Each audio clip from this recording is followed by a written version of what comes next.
We're at the Grimsley residence, and we're going to swap out this shingle. Before we do, it's important to note that the shingle on this roof has been identified as a Malarkey Highlander 40-inch.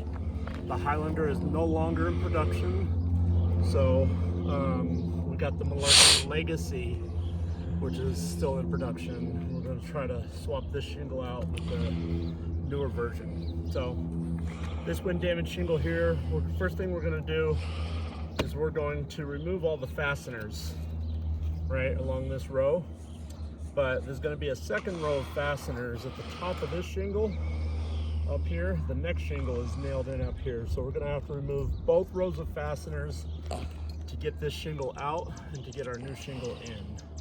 So we're going to feel our way around in there to try to find these fasteners.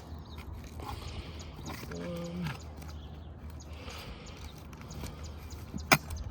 two,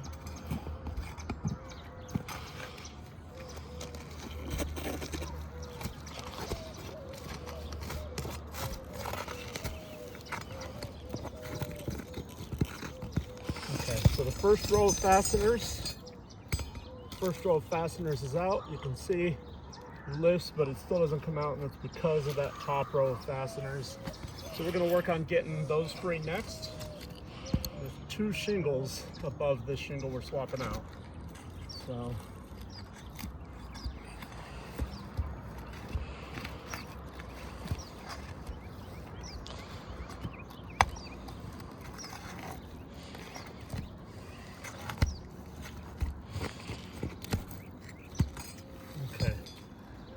now let's see if this pops out. Looks like we still got some resistance, so we're gonna find out what those are.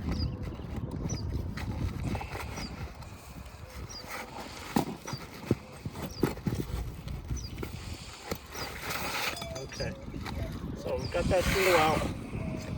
You can see the top row of fasteners there, the bottom row of fasteners there.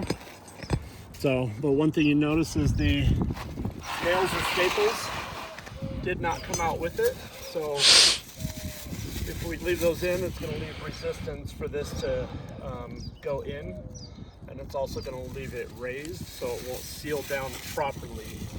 So we need to get those fasteners removed in order to get our new shingle in.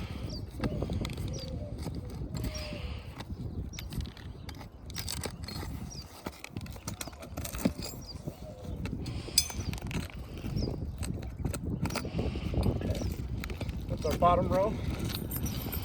Now, gently as we can, we can get to our top row.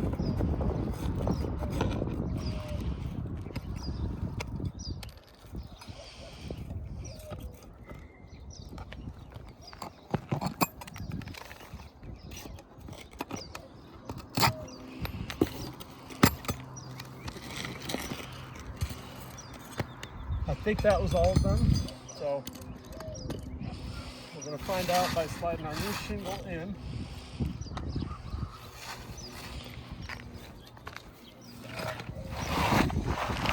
Alright. So the first thing I notice is the new version of the Malarkey is shy about an inch.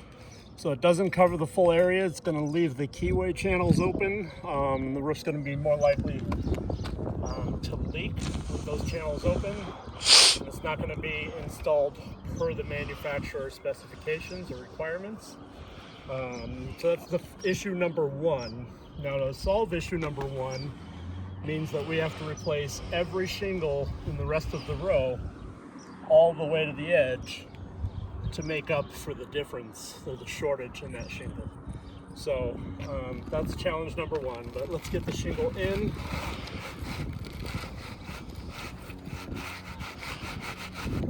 Running into a little resistance.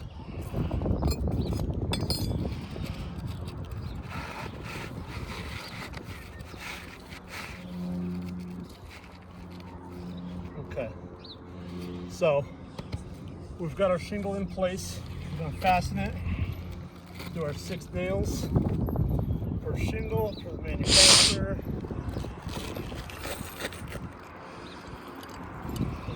roofing nails, we're going to start 1 inch from the edge. Now, these 2 yellow lines, as the nail strikes them, the nail has to go in between those 2 yellow lines. And what that means is for access to get my hammer straight up and down to put the nail in flush, means I got to lift the shingles above in order to get those in the right way. Do that all the way across.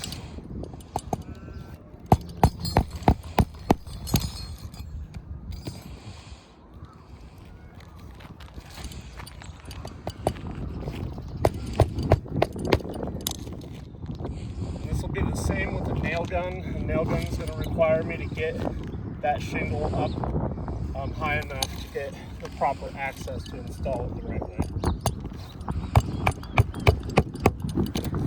If I don't get that shingle up high enough, I'm going to hit that shingle and damage it. 2, 3, 4, 5.